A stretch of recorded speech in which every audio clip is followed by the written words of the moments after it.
आप देख रहे हैं अब की बार किसकी सरकार। ओपिनियन पोल क्या बता रहा है राजस्थान के चुनाव के बारे में, लोगों का मूड क्या है?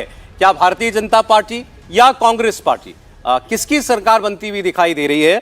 मैं आपके सामने अब आगे एग्जिट माफ कीजिएगा ओपिनियन पोल के नतीजे रखूं। हमारे साथ यहाँ जो स्टूडियो में बैठे खास तौर पर युवा ऑडियंस के लोग हैं, छात्र हैं, ये इन्होंने बड़े सब्र से पिछले डेढ़ घंटे से लगातार ये कार्यक्रम देखा है। अब इनके कुछ सवाल हैं हमारे मेहमानों से, उनसे शुरुआत करते हैं, फिर आगे हम लोग ओपिनियन पोल पर आगे बढ़ेंगे। आप में से कौन सवाल पूछना चाहते हैं मुझे बताइए।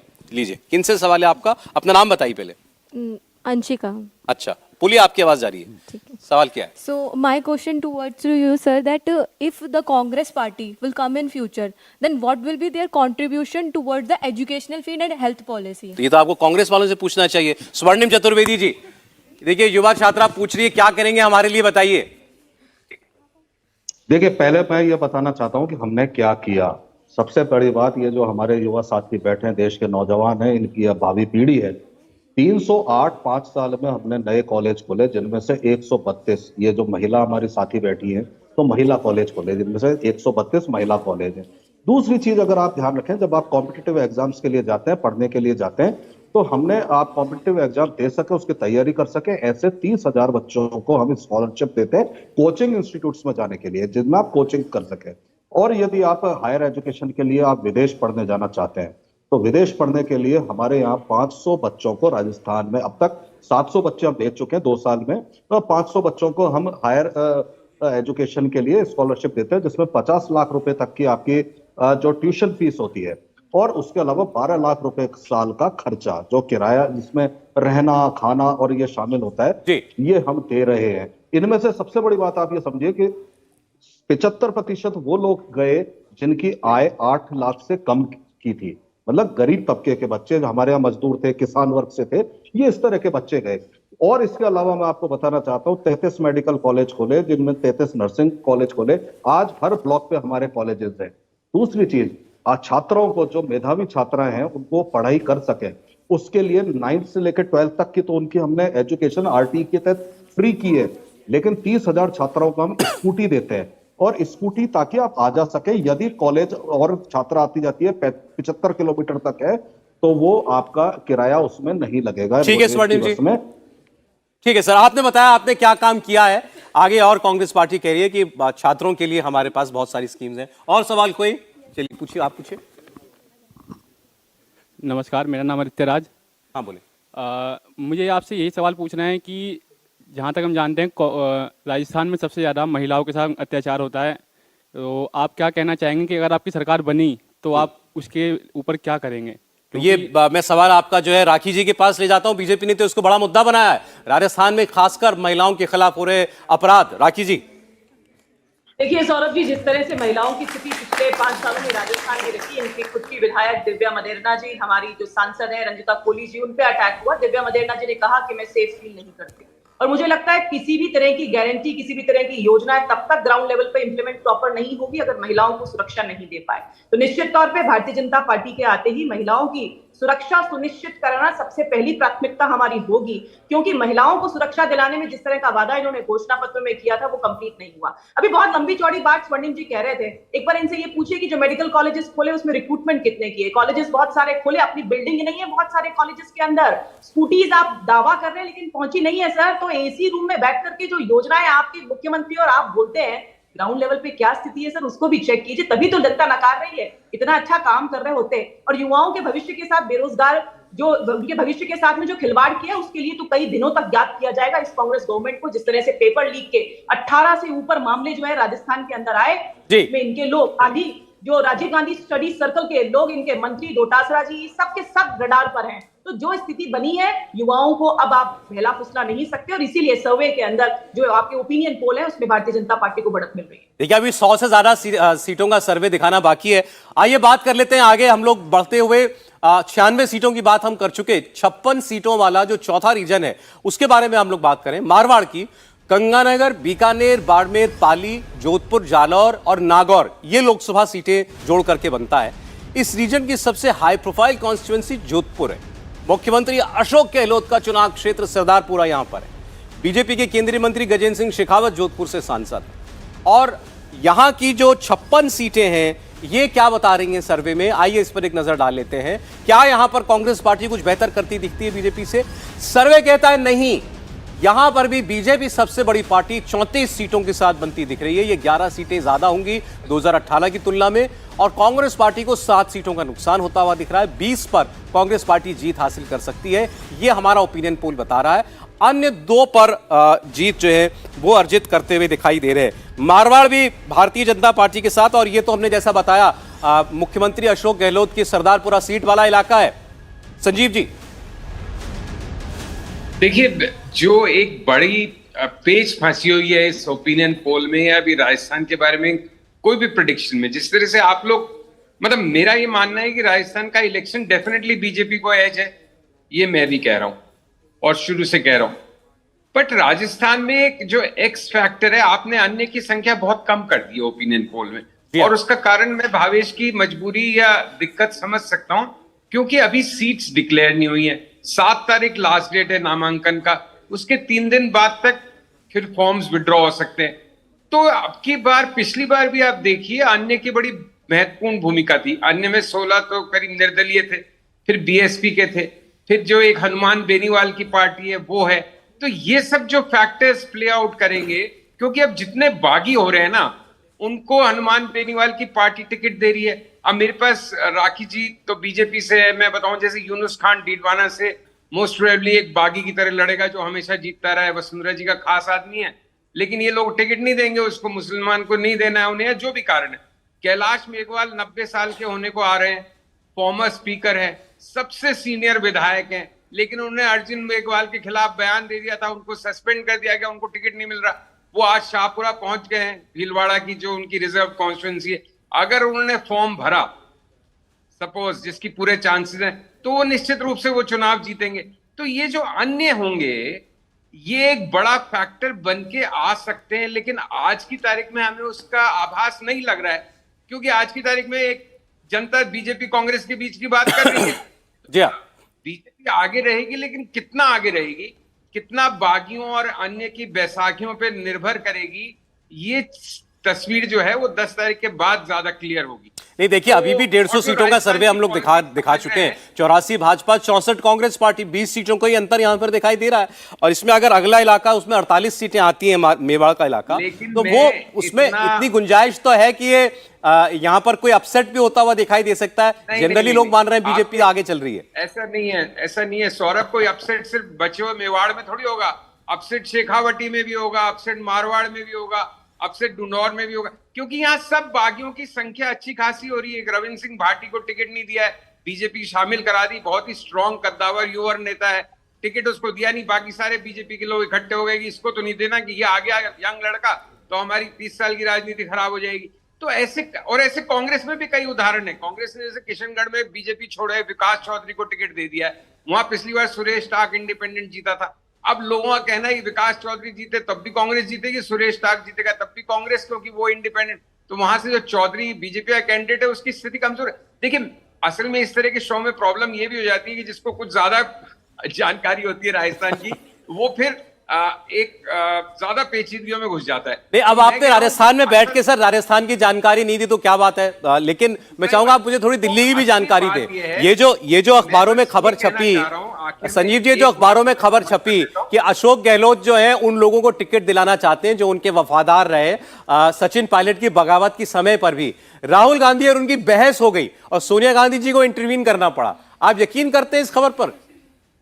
हाँ, मैं यकीन करता हूं, बिल्कुल यकीन करता हूं, क्योंकि देखिए राहुल गांधी और अशोक गहलोत में कभी नहीं बनी। राहुल गांधी पार्टी के अंदर एक जनरेशन चेंज चाहते हैं, अशोक गहलोत स्टेटस कोइस्ट है और सबसे मजबूत नेता है राजस्थान के, सबसे पुराने, सबसे अनुभवी और आप जिस भी अंदाज में उसको ले सबसे शातिर। तो जब सबसे जो शातिर जन है तो उसके सामने राहुल गांधी चाहते थे नए लोगों को चेहरा देना, लेकिन अशोक गहलोत के लिए ज्यादा महत्वपूर्ण था किन लोगों ने मेरी सरकार बचाई वो सारे रिपीट होने चाहिए। तो अब वो सारे रिपीट तो हो जाएंगे, लेकिन वो अगली सरकार ही नहीं बनेगी तो बचाएंगे क्या और बिगाड़ेंगे क्या? तो आपने अपनी निष्ठा और अपने वफादार लोगों को बड़ी संख्या में अकोमोडेट जो किया है, उसका भी कहीं ना कहीं खामियाजा पार्टी भुगतेगी। जी, चलिए, अच्छा, ठीक है। अब आपने भी कहा कि भाई ये सस्पेंस जो है ज्यादा नहीं बरकरार करना चाहिए। मेवाड़ की सीटें में 48 सीटें रख रहा हूं आपके सामने। राजस्थान का ओपिनियन पोल स्पष्ट कर देगा कि इसकी सरकार बन रही है इस बार। और क्या पिछले 15 दिनों में हमारे ओपिनियन पोल में भी कोई अंतर देखने को मिला है? 48 सीटों वाला मेवाड़, देखिए यहां पर राजसमंद, भीलवाड़ा, बांसवाड़ा, उदयपुर, चित्तौड़गढ़ का इलाका आता है। जयपुर राजघराने की दिया कुमारी मेवाड़ से राजसमंद की सांसद हैं और अब विधायकी के चुनाव में उतरी हुई हैं। गुलाब चंद कटारिया इसी मेवाड़ से आते हैं। कांग्रेस के पूर्व मंत्री रघु शर्मा यहां से आते हैं। इनके अलावा दो और लीडर, दो सीपी जोशी भी हैं यहां पर, एक बीजेपी के, कांग्रेस के, दोनों यहीं से आते हैं। अब ये सर्वे क्या कह रहा है वो आप देख लीजिए। बीजेपी इस मेवाड़ के इलाके में भी 2018 की तुलना में भी बेहतर और कांग्रेस पार्टी की तुलना में तो दुगना बेहतर प्रदर्शन करती हुई हमें दिखाई दे रही है। 31 सीटों पर बीजेपी और कांग्रेस पार्टी 16 सीटों पर जीत हासिल मेवाड़ में कर सकते हैं। और इसके साथ ही पूरी 200 सीटों का सर्वे भी आपकी स्क्रीन पर आ गया है। आप देखिए, सर्वे इंडिया टीवी और सीएनएक्स का ये बता रहा है कि राजस्थान में इस बार भारतीय जनता पार्टी की पूर्ण बहुमत की सरकार बनने की प्रबल संभावना है।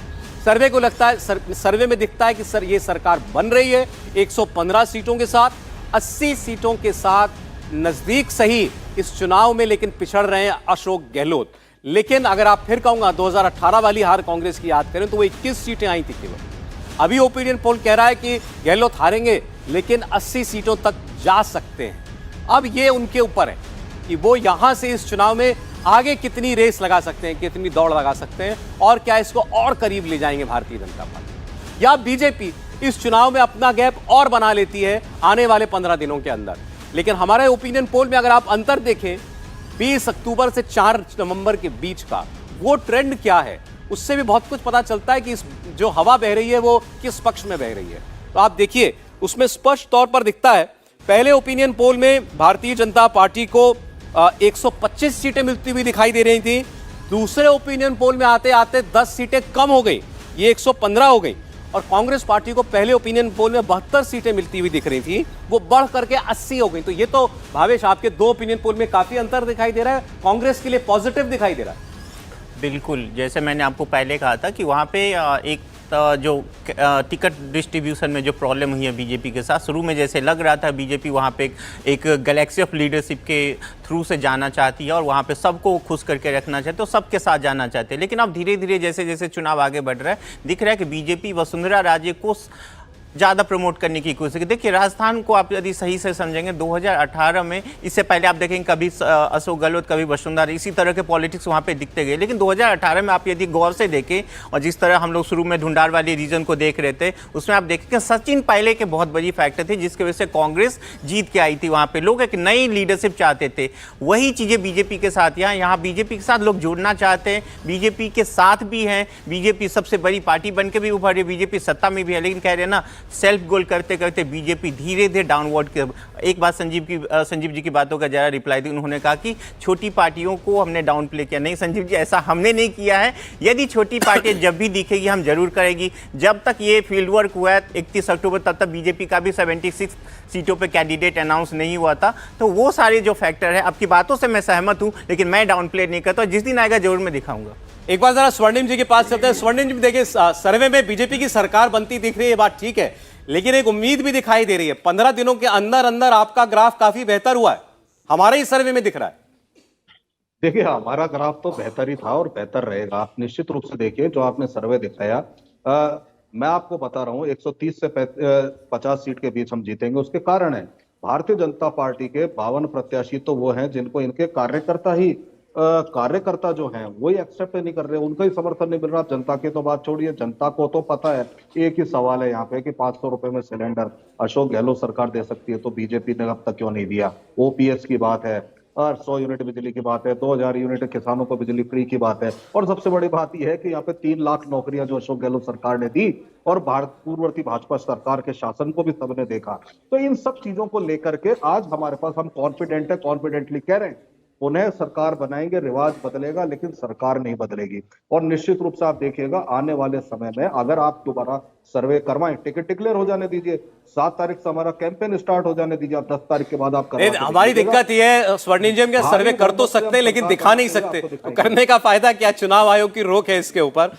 लेकिन राखी जी, देखिए, ये सर्वे आपके लिए अच्छी खबर है, लेकिन एक चुनौती भी दिखा रहा है कि आपको यहाँ जनता के बीच में अपना मैसेज अभी और मजबूती से ले जाने की जरूरत है, क्योंकि ग्राफ नीचे की तरफ है?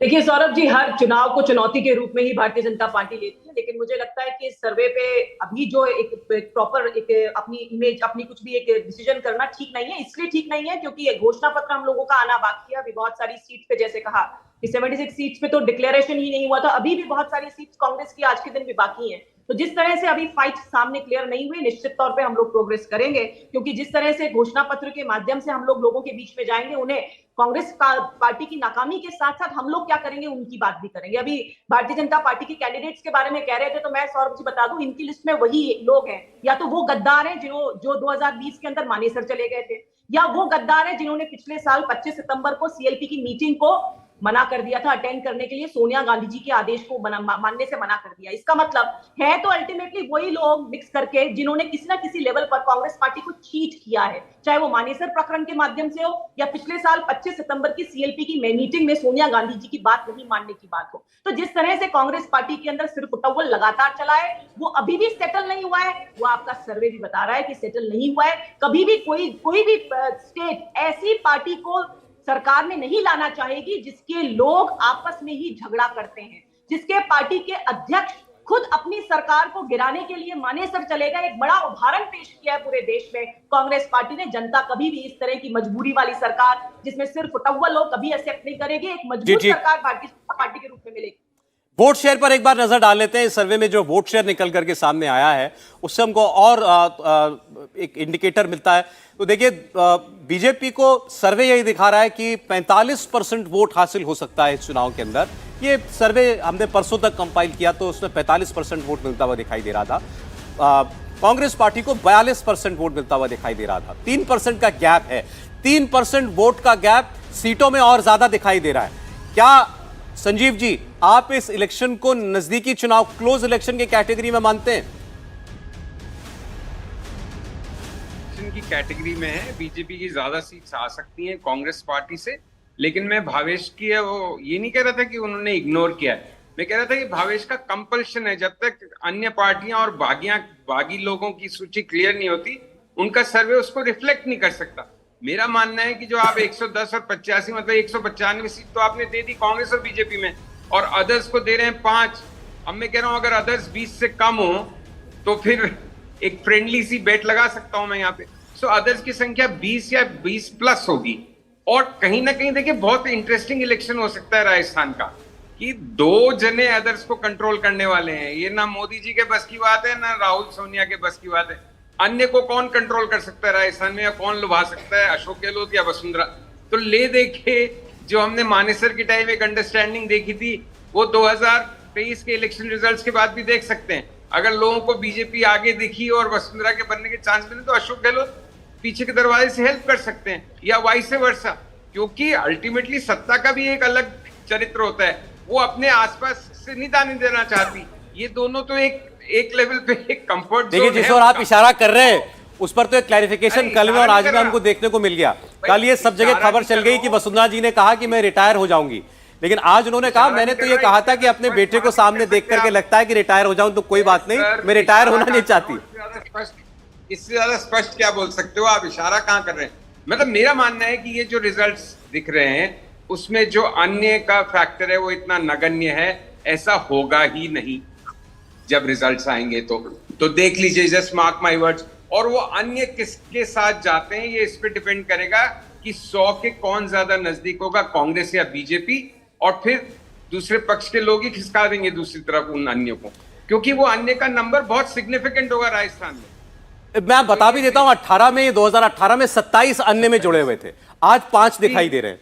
तो बड़ा क्लियर है, अगर वो 20 से ज्यादा होते हैं तो वो बहुत बड़ा गेम है। फिर वो 2018 के आसपास ही नंबर रहने वाला है। भावेश, नहीं, उतना नहीं है। देखिए, आप मध्य प्रदेश और राजस्थान को जितना मैं समझ पा रहा हूँ, इस बार एक्सट्रीमली बाइपोलर होने जा रहा है। पिछली बार जरूर थी, बसपा भी एक फैक्टर थी, उसके बाद जो इंडिपेंडेंट थी 16 सीटें, वो जैसे संजीव जी ने कहा कि साथी अशोक गहलोत का, वो उनका एक चाल था, छोटी छोटी पार्टियां बहुत खड़ी हो गई थी, जो बीजेपी को काफ़ी नुकसान पहुंचा। उसमें एक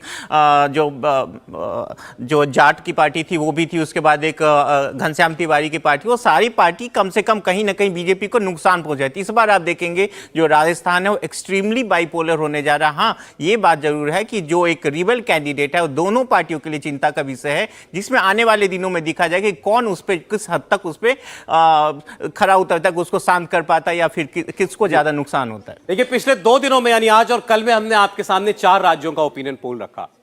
हमने शुरुआत की थी मध्य प्रदेश से। हमारा ओपिनियन पोल बताता है बहुत कांटे की टक्कर है, लेकिन उसमें भारतीय जनता पार्टी आगे है और पिछले 2 ओपिनियन पोल के बीच में बीजेपी की परिस्थिति बेहतर भी होती हमें दिखाई दी है। बीजेपी अपने दम पर सरकार बना सकती है, इसका इशारा दिखाई दे रहा है। साथ साथ हमने कल आपको तेलंगाना का ओपिनियन पोल भी दिखाया था। तेलंगाना में बहुत सारे सर्वे में यह बात सामने आ रही कि कांग्रेस पार्टी की सरकार बन सकती है। हमारा सर्वे इसके विपरीत बिल्कुल दिखा रहा है कि केसीआर बड़ी कंफर्टेबली तीसरी बार वहां के मुख्यमंत्री बन सकते हैं अगर वो चाहें, या उनकी सरकार तो बन ही रही है, हमें ऐसा सर्वे में दिखाई देता है।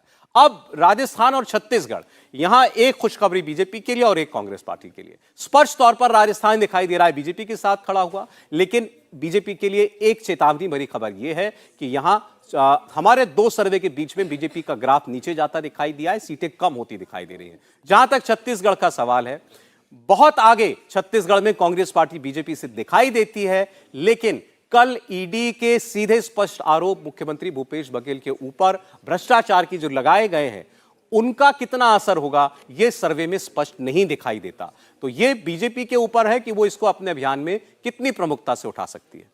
बहुत शुक्रिया हमारे मेहमानों का जुड़ने के लिए हमारे साथ।